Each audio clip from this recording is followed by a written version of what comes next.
lendo a carta de Tiago. Amém. Vamos aprender da palavra de Deus, né? Compreender um pouco mais, tão importante tomar posse da Bíblia Sagrada, daquilo que é a expressão do que o Senhor deixou registrado para as nossas vidas. Tiago, vamos ler só o primeiro versículo do capítulo 1 de Tiago, para a gente entrar aqui nesse novo texto, novo desafio, nessa nova abordagem, para entender um pouco esse contexto. Hoje nós vamos entender bem que carta é essa, quem foi que escreveu e tudo mais, tá bom? Tiago 1:1.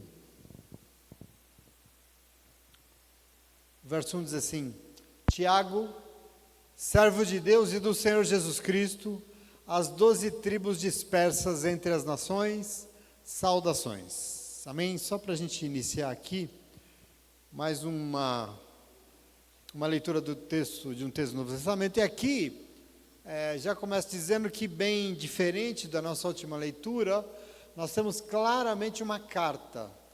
Aqui tem toda a estrutura de uma carta bem delimitada, bem escrita. Aqui tem um cabeçalho bem claro. Uma carta só pode ser enviada se tiver um endereço, né? Você não pode mandar uma carta sem um endereço, se tiver um remetente e se tiver um destinatário. Senão o correio não entrega a sua carta, não é verdade? Então a carta tem tudo isso. E além disso vai ter o conteúdo, a mensagem escrita ao destinatário e no final vai ter a sua despedida, as suas exortações de praxe, né? Então nós estamos diante de uma carta, diga-se de passagem, uma carta muito bem redigida. Nós sempre lemos ou lembramos a carta de Tiago e agora você vai entender exatamente essa carta, em nome de Jesus, amém? Para quando você for meditar nela, usá-la em alguma oportunidade, você compreender. Quem escreveu? Bom, Tiago. E essa informação já é um desafio, porque quem é Tiago, né? Nós temos algumas possibilidades na Bíblia. Por exemplo, existia um discípulo de Jesus chamado Tiago. Eu já leio para vocês Marcos 1, a partir do 16, para vocês entenderem. Andando à beira-mar, à beira do mar da Galileia, Jesus viu Simão, que era Pedro, e o irmão dele, André. Eles estavam lançando redes ao mar, pois eram pescadores. E disse Jesus: sigam-me e eu os farei pescadores de homens. Bom, no mesmo instante, eles deixaram as suas redes e o seguiram. Andou um pouco mais adiante na beira do mar, viu um barco, e num barco Tiago, filho de Zebedeu, e João, seu irmão. Ou seja, dois irmãos, Pedro e André, e na frente estava Tiago e João, que eram irmãos, preparando as suas redes, e logo os chamou. Eles também o seguiram, deixando seu pai Zebedeu com os empregados no barco. Então nós temos aqui um Tiago, né? E um dos discípulos de Jesus. Aliás, Tiago famoso, porque é um grupo dos três que está sempre no barquinho, né? Porque Pedro, Tiago e João no barquinho. Um Tiago, discípulo do Senhor.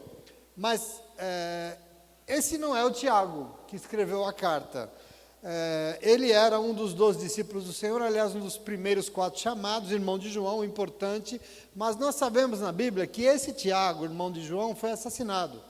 E está na Bíblia, quando nós estudamos em Atos dos Apóstolos, depois que o Senhor Jesus foi assunto aos céus, os discípulos começaram a obra em Jerusalém, e Atos 12, no verso 1, a partir do 1 até o 3, diz que naquele mesmo tempo, o rei Herodes, logo que Jesus subiu aos céus e o Espírito foi derramado e começou a igreja, né?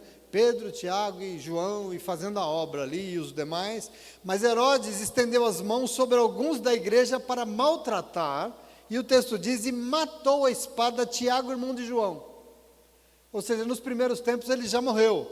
E vendo isso, que isso agradava aos judeus, continuou mandando prender, e prendeu Pedro. Quer dizer, isso nós já lemos em Atos. Esse Tiago, um dos primeiros chamados, irmão de João, foi assassinado por Herodes nos primeiros dias, nos primeiros momentos da igreja. Então, o nosso texto não é do discípulo irmão de João. Quem é então? Bom, a Bíblia Sagrada fala de outro Tiago. Em 2 momentos a Bíblia comenta sobre outro.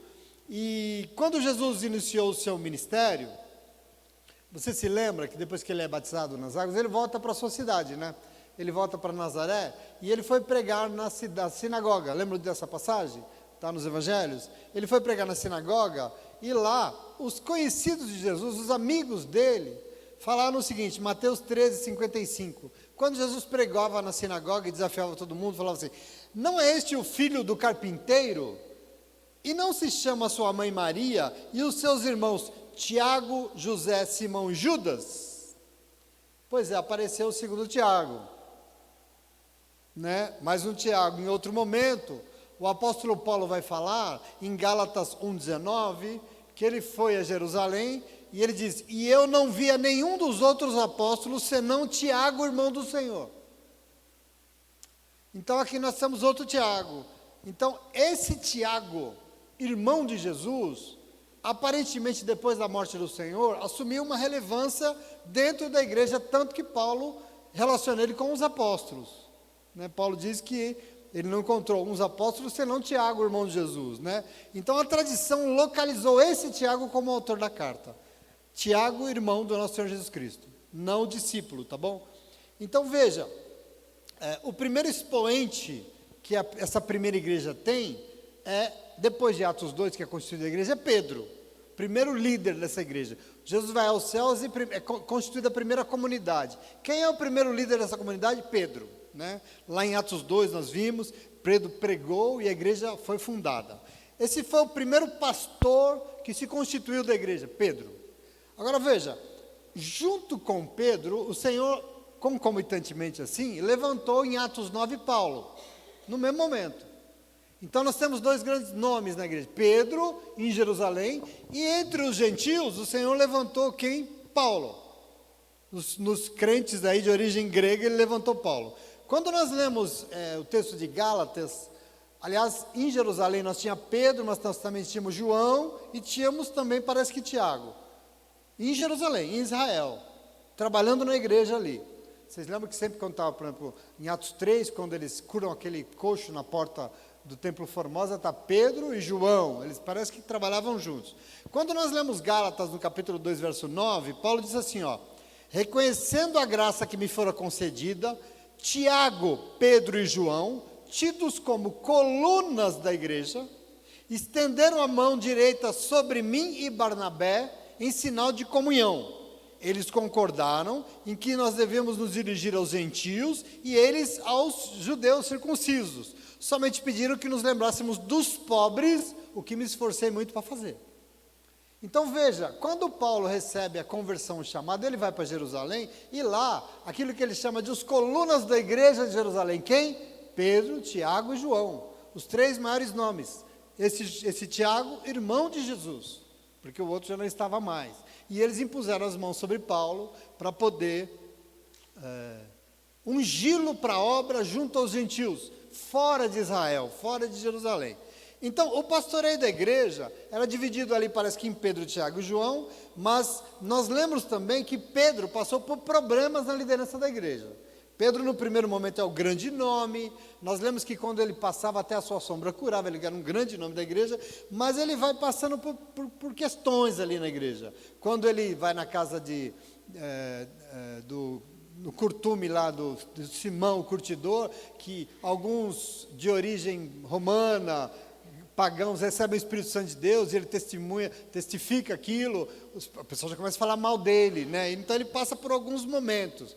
Mas também tem um texto em Gálatas 2, só para você entender um pouco, eu vou ler o verso 11 a 13 de Gálatas 2, Paulo falando: quando, porém, Pedro veio a Antioquia, eu enfrentei-o face a face, por sua atitude condenável. Pedro, ele está falando de Pedro, pois antes de chegarem alguns da parte de Tiago, ele comia com os gentios. Quando, porém, eles chegaram, afastou-se e separou-se dos gentios, temendo os que eram de origem judaica que Tiago mandou. Os demais judeus também se uniram a ele nessa hipocrisia, até Barnabé se deixou levar por isso. Então veja, Pedro começa a ser enfrentado e ele passa por problemas na liderança. Mas aqui nós já vemos que quem é o grande nome em Jerusalém? Tiago. É desse que nós estamos falando. Parece que aos poucos o nome de Pedro vai se enfraquecendo na liderança e Tiago vai assumindo como pastor da igreja de Jerusalém. Ele se torna esse grande nome aqui. Portanto, a nossa carta é de autoria de Tiago, irmão do nosso Senhor Jesus Cristo.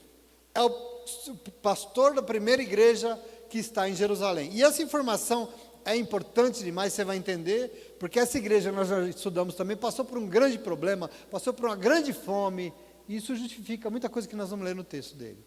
Tá bom? Então esse é o nosso autor. Foi escrito, se ele é o autor, em que período? Quando foi escrita essa carta?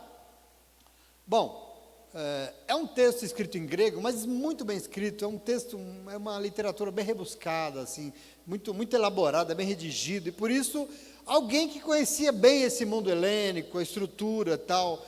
A história mostra grandes nomes aí. Bom, o contexto da composição, só para a gente localizar quando ela foi escrito, ela mostra alguns, como é que eu vou chamar isso aqui? Alguns embates que a gente consegue situar essa carta no primeiro século, obviamente, mas no período ali perto de quando Paulo escreveu.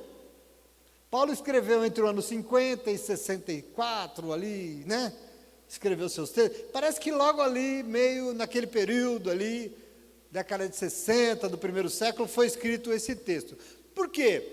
Porque esse texto aqui de Tiago, eu explico também para vocês, foi alvo de muita controvérsia durante a evolução da nossa construção doutrinária, teológica. Por quê?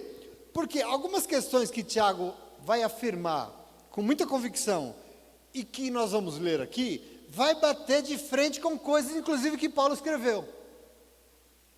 São dois ambientes, né? São duas lideranças. O mundo judeu, em Israel, a igreja dos convertidos ao nosso Senhor Jesus Cristo ali, e o mundo helênico, né? Onde está Paulo. Em Israel está Tiago, e no mundo helênico dos gregos está Paulo. Parece que coisas que Tiago escreve, dá a impressão de que elas trombam com o que Paulo escreveu. Por exemplo, vocês sabem da enorme construção doutrinária teológica de Paulo sobre a nossa salvação, sim ou não? Paulo vai afirmar que nós somos salvos pela graça. É pela graça vocês salvam. Eu vou ler aqui Efésios 2,8 só para você lembrar. Isso é Paulo. Porque pela graça vocês são salvos por meio da fé. Isso não vem de vocês, é dom de Deus, não vem por intermédio das obras, para que ninguém venha se orgulhar por esse motivo. Isso é muito, muito forte. A origem da nossa salvação, essa construção dessa noção de salvação foi solidificada, sobretudo pelos reformadores protestantes. Isso ficou muito, muito definido, muito forte, muito dentro de nós. Lutero, por exemplo, é o grande cara que vai construir essa coisa da salvação pela graça de Deus. Nós somos salvos pela graça, não por obras e tal. Isso foi, inclusive, para entrar com embate contra a Igreja Católica, que acreditava em sacrifícios, em penitências, né? Então Lutero vai fundamentar isso. Agora, quando Tiago diz, por exemplo, no capítulo 2, versículo 17, que ele diz assim, ó, assim também a fé, se não tiver obras, por si só, ela está morta. Aparentemente ele está, né? Se nós não somos salvos por obras, mas só por fé, é graça mediante a fé, Tiago está dizendo, tá bom, mas fé sem obras é morta. Parece que tem uma briga aqui, não parece? Não dá a impressão que Tiago escreveu para contrapor Paulo? Parece que dá a sensação que são coisas distintas, mas não é. Essa impressão de que Tiago, que está pastoreando a igreja de Jerusalém, tem uma opinião diferente de Paulo, parece que é um embate, mas na verdade não tem nada de diferente. O que acontece é que a tradição, sobretudo a nossa tradição protestante, levou ao extremo essa questão de salvação somente pela graça. Por quê? Porque isso na Igreja Católica era muito forte, eles queriam rejeitar isso de qualquer jeito. Então, por isso, exclui-se completamente as obras. Inclusive, não tem embate, porque Paulo afirmou em Efésios 2, na sequência, que salvação é pela graça mediante a fé, mas se alguém é salvo, só foi salvo para as boas obras que Deus preparou. Então Paulo excluiu as obras? Não. Somos nós que excluímos. Sim ou não? Nós somos salvos por graça? Sim. Mediante a fé? Sim. Então não tem obra? Não. Quem disse? Está escrito, Paulo diz que tem sim. Então quando o Tiago diz que uma fé sem obras é morta, ele não está dizendo Paulo, ele está reafirmando o que Paulo diz. Somos nós e a nossa tradição que lemos isso de uma maneira meio, sei lá, né? Do nosso jeito. Não é que Paulo está errado, não é. Nós somos as nossas leituras. A gente valoriza só, por exemplo, um versículo e o outro a gente esquece. Mas não é que Tiago está dizendo. Só para vocês terem uma ideia como isso é sério, o Lutero, que foi quem formulou muito essa coisa da salvação somente pela graça, desprezando as obras, quando ele traduziu a Bíblia para o alemão, foi ele que fez primeiro isso, né? A Bíblia era em latim, ninguém lia a Bíblia. Lutero fez o quê? Traduziu para o alemão para as pessoas lerem. O que ele fez? Tira isso fora, essa carta eu não vou traduzir. Ele disse que tinha que tirar da Bíblia a carta de Tiago. Inclusive ele chegou a chamar ela da epístola de palha. Ele foi radical por causa dessa compreensão de Tiago com relação às obras, que na verdade Paulo nunca negou, tá bom? Mas graças a Deus não levaram Lutero muito a sério não, porque é um texto maravilhoso e a gente vai se debruçar. Ele foi preservado e é muito bom. Queridos, nós somos salvos pelas obras? Não, de maneira nenhuma, é por graça. Então não precisa de obras? Nós precisa. Tanto Tiago quanto Paulo diz que Deus prepara boas obras para os salvos e salvas se envolverem para mostrar que tem uma fé viva em Jesus Cristo. As obras não podem deixar de fazer parte da igreja, porque são elas que mostram que nós temos uma fé viva em Jesus Cristo, que foi Ele que nos salvou. São as boas obras que nós fazemos que dão vida à nossa fé. Não adianta falar, eu tenho fé, estou salvo, fica lá, deitado no sofá. São elas que dão vida à nossa fé. Sem isso, a nossa fé em Cristo é inútil. Por isso Tiago diz, ela é morta. Isso nós vamos entender na nossa leitura, tá bom? Então, o nosso texto escrito, provavelmente depois dos escritos de Paulo, pelo pastor da igreja de Jerusalém, inclusive que enfrentava uns perrengues. Nós já lemos, quando lemos Paulo, nós vimos que Paulo fez uma coleta, todo mundo aqui lê, 2 Coríntios capítulo 9, para falar de oferta, sim ou não? Quem já leu? 2 Coríntios capítulo 9? Quem tiver que dar, dê de bom coração, não dê por obrigação. Pois é, Paulo fez uma coleta em todas as igrejas do Império Romano, que ele conhecia, para dar uma oferta de dinheiro para quem? Para os santos de Jerusalém que estavam passando fome. Do que eu estou falando? De Tiago e a sua igreja. É desse que nós estamos falando. Ela passou por dificuldades. E aí nós vamos ler que Tiago, por exemplo, durante a sua carta, vai ter um discurso muito forte sobre os pobres e os ricos. Por quê?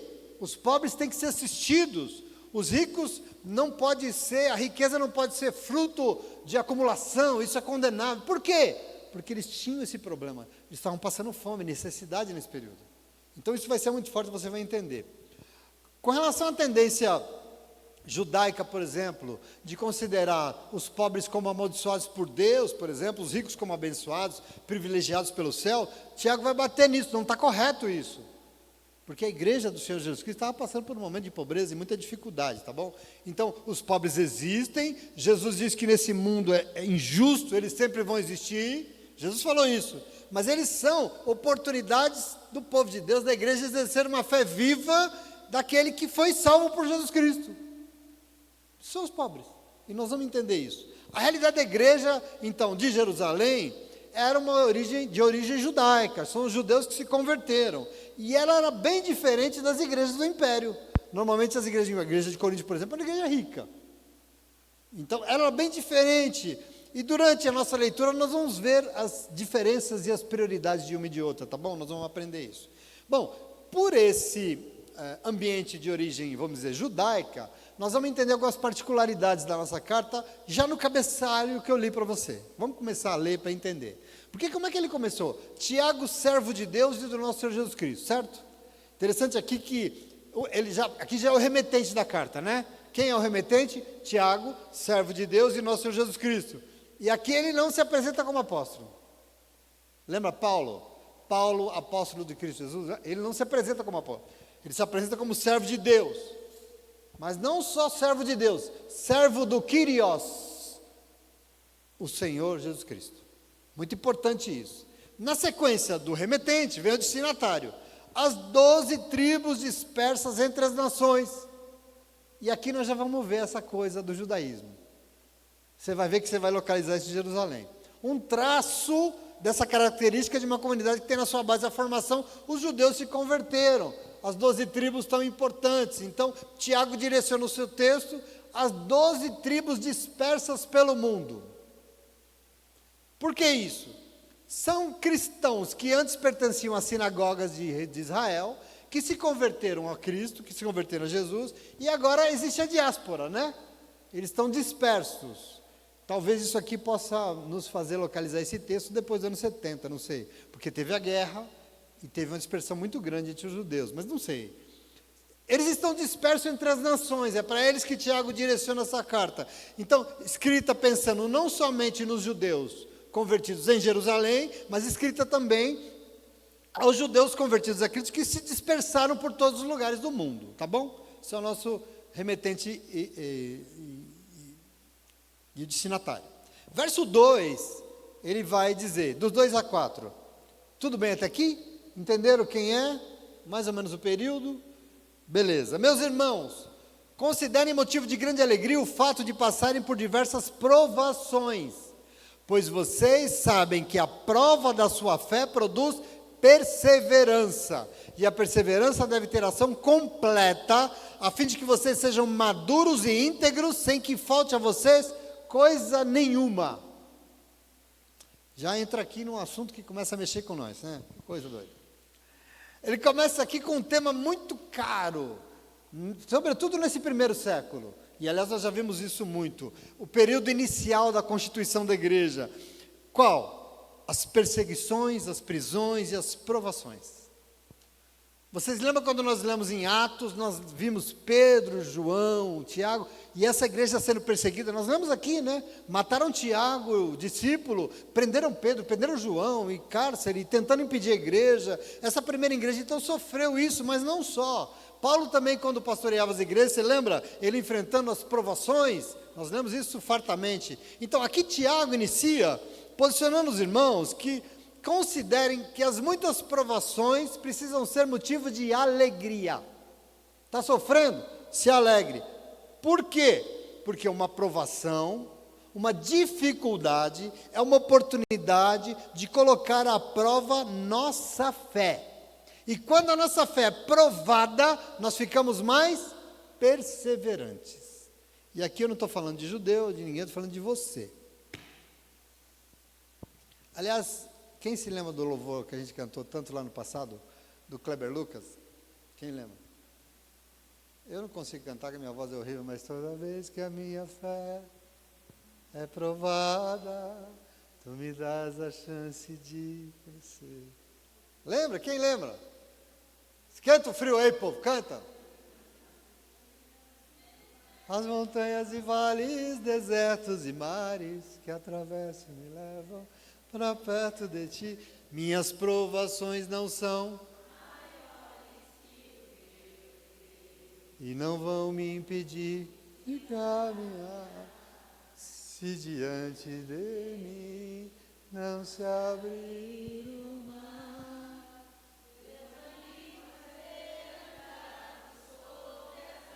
A gente já foi crente, graças a Deus. É disso que Tiago está falando. É exatamente disso que ele está falando.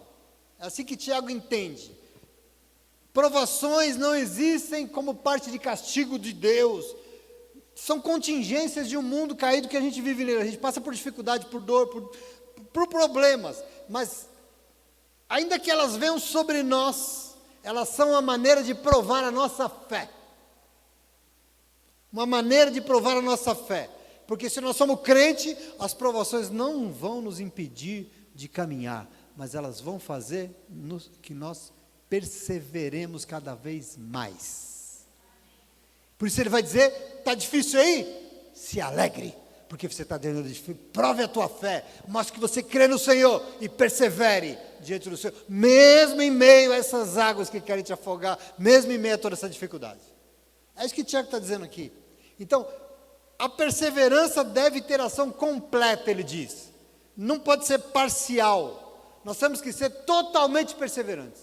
Nós não somos do povo que desiste. Porque se nós formos assim perseverantes, nós nos tornaremos crentes maduros e íntegros, sem que nos falte coisa alguma. Deus não impõe dificuldade na vida de ninguém, mas eu acho que ele fica no céu e ele adora quando vem um problema, porque ele fala, agora eu quero ver se é crente mesmo. Agora eu quero ver se segura o BO e se continua crendo no Senhor. Isso é muito importante. Elas não podem ser encaradas somente como, por exemplo, desculpa para a gente parar. Desculpa para a gente desistir. Não pode. A dificuldade pode e deve ser usada como oportunidade de crescimento diante daquele que vai nos ajudar a superar qualquer dificuldade, em nome de Jesus, amém? Essa é a exortação que Tiago vai nos trazer. Então, dificuldades existem, problemas existem, ótimo, oportunidade de provar nossa fé e mostrar que nós cremos realmente no Senhor. Isso é provar fé, em nome de Jesus. Não abriu o mar, então eu vou andar por cima das águas e está acabado, porque eu creio que o Senhor é na minha vida, amém? Verso 5 a 8. Se algum de vocês tem falta de sabedoria, peça a Deus, que a todos dá livremente, de boa vontade, e lhe será concedida. Peça-a, porém, com fé, sem duvidar, pois aquele que duvida é semelhante à onda do mar, levada e agitada pelo vento. Não pense que tal pessoa receberá coisa alguma do Senhor, pois tem mente dividida e é instável em tudo que faz. Tomou posse aí? Só para você entender. Ele está dizendo, nós precisamos entender o Senhor, nós precisamos saber quem é Deus, por isso nós precisamos de mais do que conhecimentos humanos, nós precisamos mais do que as nossas construções racionais, nós precisamos mais do que capacidade lógica, nós precisamos dos filósofos e pensadores, nós precisamos de sabedoria espiritual. Adivinha de onde vai vir? Para entender Deus, não adianta a razão humana, aliás, a razão humana não consegue entender Deus. Por isso que você lê livro de filosofia sobre Deus, você fala assim, esse cara não entendeu nada de Deus. É, porque não é. Para entender Deus só tem um jeito. Sabedoria espiritual. E isso vai vir do céu. Por isso Tiago prossegue, alertando a igreja, que se ela sente falta de sabedoria, aliás, para entender Deus, se nós temos dificuldade de compreender o que o Senhor tem para nós, o que o Senhor espera de nós precisamos humildemente pedir a Deus. Nós temos que pedir a Deus, é muito simples. Nós precisamos, com toda a humildade, veja, que não é com altivez do que acha que é sabido, não. Porque no mundo a gente é cheio de gente sabida. Mas é com a humildade de um servo, de uma serva de Deus, que reconhece que não tem capacidade de entender o Senhor. Deus, eu não consigo entender, é difícil. Nós temos que admitir. E por isso oram e pedem pela sabedoria necessária para entender Deus. Se alguém tem alguma dificuldade, peça a Deus, ele está dizendo. Que Ele dá. Aliás, no grego, eu fui ler esse texto no grego, acho que foi ontem, diz que nós temos que pedir essa sabedoria, porque Deus dá a todos e todas com simplicidade, a palavra é simplicidade, e eu achei isso maravilhoso. Deus dá a sabedoria a quem pede a Ele, e Ele dá com simplicidade, porque Deus não é confuso, Deus não é rebuscado demais, Deus não pode ser erudito demais, a ponto de que ninguém compreenda o que Ele está falando. Deus dá com simplicidade. Não podemos pedir, porque Ele dando assim, de forma simples, sem nos censurar, sem nos repreender, Ele nos dará como parte de um coração que deseja se revelar a nós. Não existe essa pregação, esse ensino, essa coisa. Você lê a Bíblia, às vezes você não entende bolhufo, sabe por quê? Porque você só vai entender com o Espírito Santo de Deus, porque Deus é que tem que te dar a compreensão da Bíblia. E Ele dá com simplicidade, porque você tem que entender. É igual a pregação. Você vai na igreja, você ouve uma pregação, do jeito que você começou, você acabou, você não entendeu, foi nada do que pregou. Que diabo de Deus é esse? Que é tão difícil, que é tão erudito, que eu não entendi nada que ele falou. Isso não existe. Então veja, os que pedem com humildade, simplicidade, sem muita pluma, sem muito paetê, não adianta essas orações que, nossa, ora tão bonita. É simples. Abre a tua boca e fala com Deus. Mas eu falo, nós é mesmo, Deus. Nós é joia. E tem que ser assim, não é com rebuscação, que rococó, não. É um negócio, precisa ter diploma acadêmico para falar com Deus. Porque Deus é simples, Ele vai falar na tua simplicidade. E com toda a simplicidade, você vai receber do céu a sabedoria necessária para entender o Senhor, porque Ele é assim que Ele é. Você entende isso? Simples. E Ele quer alcançar o coração de todo o seu povo. Do mais letrado ao menos, e todo mundo tem que entender o Senhor em nome de Jesus, amém? Você não pode ouvir o Senhor e não entendê-lo, porque Ele é simples, afinal Ele fala e Ele precisa ser obedecido. Como é que Deus espera ser obedecido, se Ele fala e você não entende? Ai pastor, mas a Bíblia foi escrita em grego, é por isso que tem revelação do Espírito Santo, para fazer você entender. Você precisa obedecer. Esse negócio de Deus falar e você não entender não é de Deus, né? Não é verdade? Entretanto, Tiago impõe uma condição. Não é só pedir com humildade, mas ele vai dizer que tem que pedir com fé, sem sentir a menor dúvida, pois esse negócio de duvidar é coisa de filósofo. Não tem filósofo aqui? Tem? Se tiver, me perdoe. Tem que pedir com fé, sem a menor dúvida, sem duvidar. Nós não somos nenhum Descartes. A gente não duvida para existir. Para existir, a gente crê. Se você quer ser um bom filósofo, você tem que duvidar, né? Duvido, logo existo? Não. A gente não duvida, a gente crê. E aí a gente existe. É diferente aqui, isso é muito importante. A gente não duvida para existir. A gente crê porque sabe que Deus não está na dúvida. Deus não está na inconstância. Deus não está na incerteza. Deus está nos corações que sabem que Ele é Deus.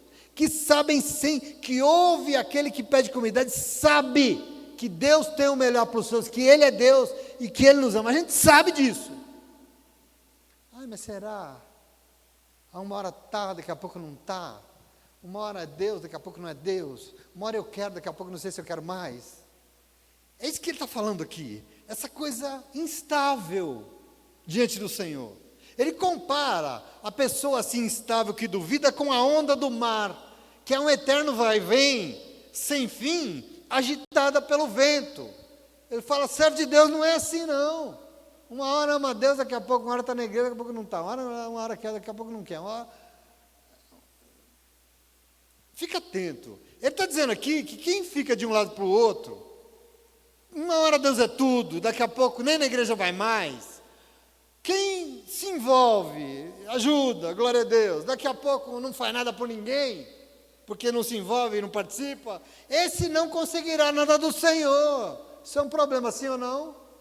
Porque a Bíblia está falando aqui de perseverança, de constância, de estabilidade, porque esses alcançam as coisas com Deus. Por isso que esse negócio de pular de galho em galho não funciona. Por isso que a gente tem que ser, nós temos que, ou é ou não é. E alerta que o Senhor é com um povo maduro, um povo perseverante, um povo sábio e um povo cheio de fé. E Ele vai dizer, não pense que tal pessoa vai receber alguma coisa do Senhor, pois tem mente dividida e é instável em tudo que faz. Uma hora está com o Senhor, outra hora não está. Uma hora quer, outra hora não quer. Uma hora, sabe? Deus não tem nada de dividido. Tem quem que é o dividido? É o diabo, desculpa. Se nós somos divididos, o que Deus tem de instável? Deus é instável? Deus uma hora te ama, daqui a pouco Ele não te ama mais? Não. Ele é a rocha que sustenta a tua vida, e rocha que não muda. Ele era, Ele vai ser para sempre. Isso Deus espera de mim e de você, em nome de Jesus, amém? Essa certeza, essa convicção. Nós temos que orar, nós temos que buscar do alto a sabedoria que nós precisamos, mas nós temos que fazer isso com a certeza e a perseverança de quem sabe para quem está pedindo.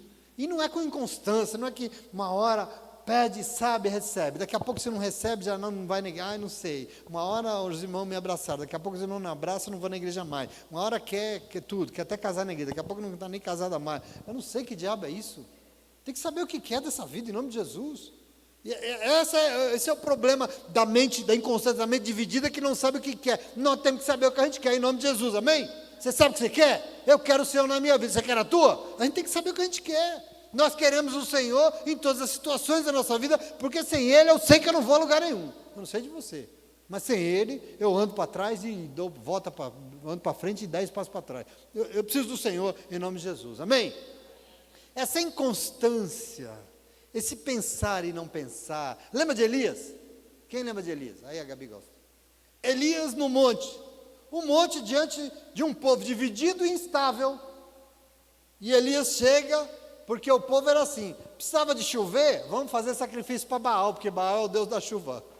Agora choveu, tem a colheita, beleza, agora vamos lá para o Senhor pedir, para fazer a gente dormir direito. Então uma hora é aqui no Baal, outra hora aqui em Deus. E Elias, 1 Reis capítulo 18, verso 21, diz que Elias dirigiu-se ao povo e disse, até quando vocês vão oscilar de um lado para o outro? Algumas tradições dizem, até quando vocês vão cochear entre dois pensamentos? Uma hora é Deus, outra hora não é Deus. Até quando? Se o Senhor é Deus, sigam-no. Mas se Baal é Deus, siga Baal então, ai. É morno. Ou é quente ou é frio, ou quer ou não quer. Nós temos que decidir. Lembra de Josué? Josué no monte em Gilgal fez uma assembleia, diz a Bíblia. O povo estava dando também, era assim, um no casco, outro na ferradura. O povo está nessa também. E aí, quando era conveniente, adoravam os deuses dos cananeus. Quando era conveniente, adoravam o Senhor. O que era mais conveniente? Josué 24:15, ele diz: se não agrada a vocês servir ao Senhor, escolham hoje a quem vocês irão servir. Se aos deuses dos seus antepassados que serviram além dos Eufrates, ou aos deuses dos amorreus, em cuja terra vocês estão vivendo. Sirvam a quem vocês quiserem, mas eu e minha casa serviremos ao Senhor, porque eu sei o que eu quero. E não é qualquer dificuldade que vai me tirar da presença de Deus. Porque quando tudo está bem, eu estou na igreja. Quando tudo está ruim, eu vou embora. Não é não? É assim? Esses não conseguem nada do Senhor.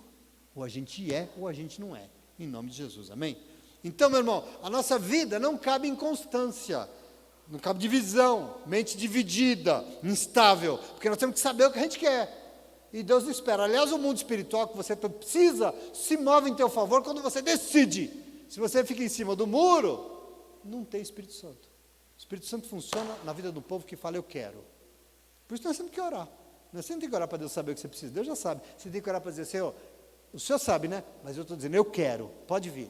É por isso que nós oramos em nome de Jesus, amém? Se o mundo está inventando um Deus aí que é um Deus, sei lá, da sua própria conveniência. Aliás, igreja parece que virou loja de conveniência, né? Não é só no posto de gasolina. Igreja virou loja de conveniência agora. Porque as pessoas vão até o Senhor quando for conveniente. Se não é, não vai. Pedir aquilo que é conveniente para si mesmo. Meu irmão, igreja não pode ser lugar de conveniências, porque aqui é lugar de crente fortalecido, firmado, sábio, cheio de fé, que busca nos pés do Senhor com a mesma convicção de Josué, com a mesma convicção de Elias. Esse povo pode buscar o que ele quiser, adorar o ídolo que ele quiser. Eu e minha casa vou adorar o Senhor e somente ao Senhor, e é isso que Deus espera de nós, em nome de Jesus, amém? E Tiago deixa claro então, que Deus se agrada de quem se posiciona, de quem é firme, decidido por Ele, sem titubeio, sem divisão, sem instabilidade, povo de fé, povo firme, resolvido, porque esse povo vai receber da parte de Deus o que precisa para viver. Entende aqui como é importante isso? Amém? Entende? Versículo 9.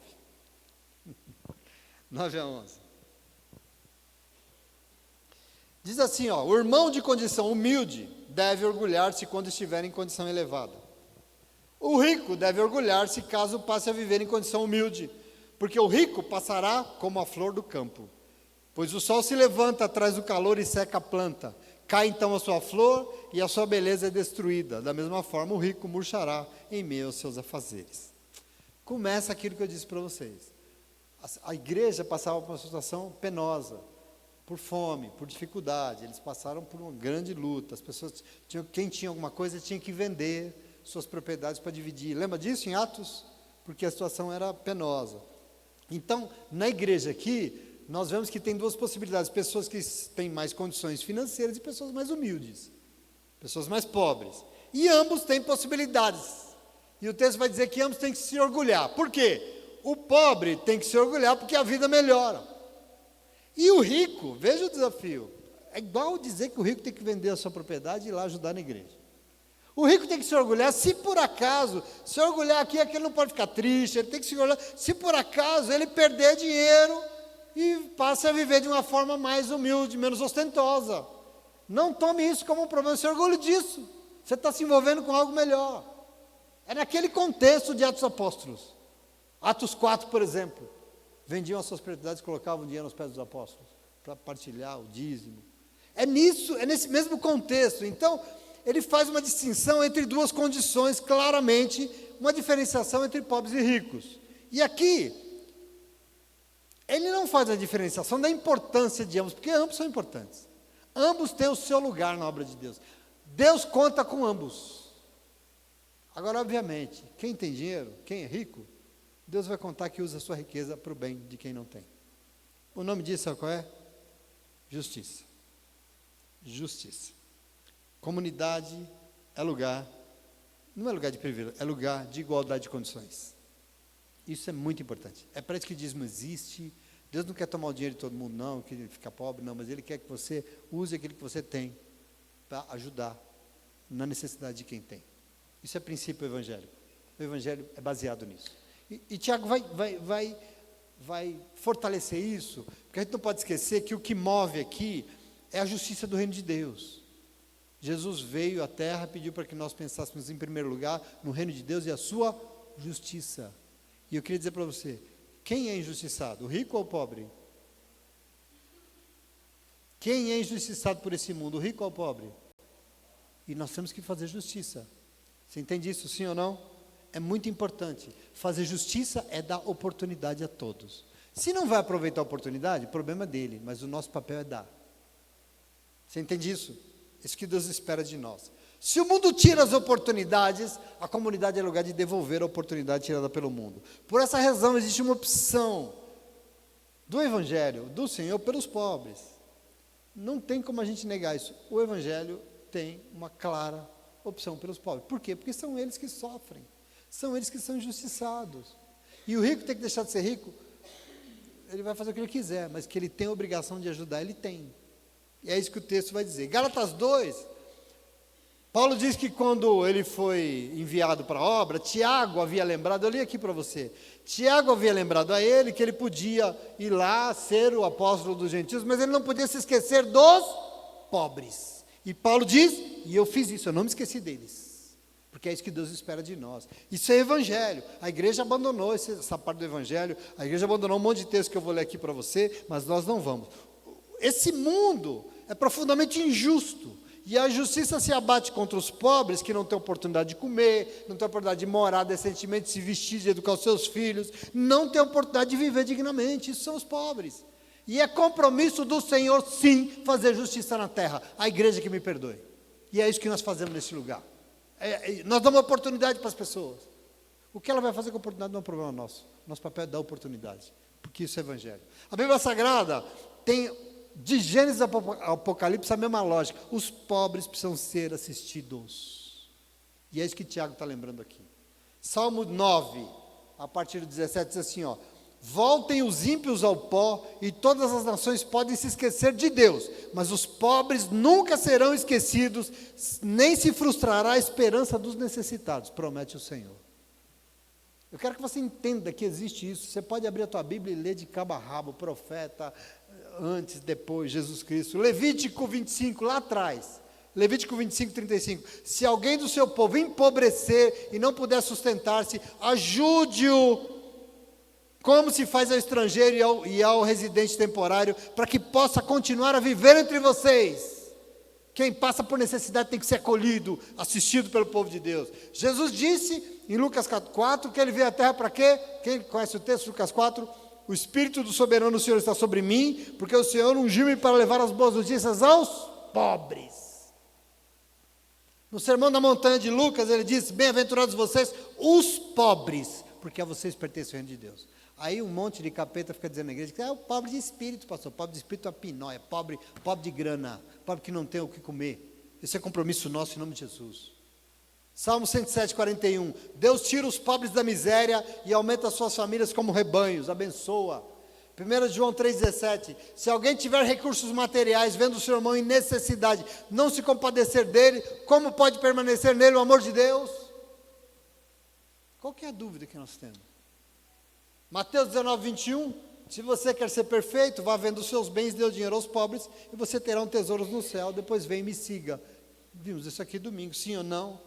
Portanto, queridos, assim, eu posso ficar dias aqui citando textos do Antigo e do Novo Testamento para mostrar para você que o Senhor se compadece com a questão da pobreza, da injustiça, e Tiago vai dar uma atenção especial a isso, não só agora, daqui a pouco um monte, eu vou te mostrar isso em nome de Jesus. Existe sim uma predileção e que deve causar orgulho, porque um pobre melhorou de vida. Às vezes uma pessoa melhora de vida, a gente faz a casa para alguém na favela, as pessoas têm raiva. Tem ou não tem? A gente tem que... Eu vejo a pessoa melhorando, eu fico numa alegria que eu pulo de alegria. Isso deveria ser a nossa alegria, porque significa que a justiça está sendo feita. E assim também um rico deve se orgulhar se por acaso ajudou, passou por alguma necessidade, sobretudo porque na comunidade nós temos que impedir que as riquezas se tornem algo indevido na nossa vida. Por isso a gente tem que usar elas para ajudar. E ele vai lembrar que riqueza passa, sim ou não? Riqueza passa, elas vão e vão. E se nós queremos o Senhor nos ajudando, inclusive nessa área dos nossos bens, nós vamos fazer o que a Bíblia nos exorta. O quê? Usar as nossas riquezas para fazer justiça na terra. Essa é a lógica do Evangelho. Essa é a lógica que Tiago vai exortar em nome de Jesus. Amém? Então ele alerta o rico que está absorto em seus próprios afazeres, preocupado somente com suas riquezas e consigo mesmo. Isso vai murchar. Ele vai murchar como a erva. Então que nós possamos tomar sobre nós a importância de colocarmos o Senhor sobre todas as dimensões da nossa vida. Todas. Eu sou pobre, coloco o Senhor acima de tudo. Eu sou rico, coloco o Senhor acima de tudo. Eu sou pobre, o Senhor usa a minha vida na pobreza. Eu sou rico, o Senhor usa a minha vida na riqueza. Deus tem que estar acima de tudo isso. Coloque Deus sobre a tua vida em todas as dimensões dela. Isso é fundamental para mim e para você, porque com Ele ao nosso lado, nós poderemos fazer justiça na terra, em nome de Jesus. Nós seremos ferramentas da justiça do reino de Deus. Lembra que Jesus falou? Coloque em primeiro lugar o reino de Deus e a sua justiça, que o resto vocês deixem comigo, porque as demais coisas serão acrescentadas. Você entende isso? Fundamental para a nossa vida. Amém? Então eu termino a leitura aqui, porque nós temos essa possibilidade de ter esse ajudador sempre ao nosso lado, e com isso nós vamos descansar, independente da situação que nós estivermos vivendo, o nosso bem maior será o Senhor, e será somente o Senhor, e não as riquezas. E quando Ele for, independente da situação, nós vamos estar bem guardados, felizes, realizados em nome de Jesus. Amém? Porque o Senhor sabe o que faz, e nós entregamos nas mãos dEle tudo que nós somos e temos, para ser ferramenta dEle, e aí teremos o Senhor conosco, nos ajudando, para que todas as coisas caminhem bem, em nome de Jesus. Amém? Compreenderam isso? Só iniciamos essa leitura, temos um período pela frente, mas que você possa ter recebido, tá bom? Esse contexto dessa carta, vamos entrar nela e compreender como era essa primeira igreja em Jerusalém, dos convertidos ao Senhor Jesus Cristo, e quais eram os problemas dessa igreja e quanto ela pode nos ensinar na nossa caminhada junto com o Senhor, em nome de Jesus. Amém? Vamos adorar o Senhor, pode ficar de pé.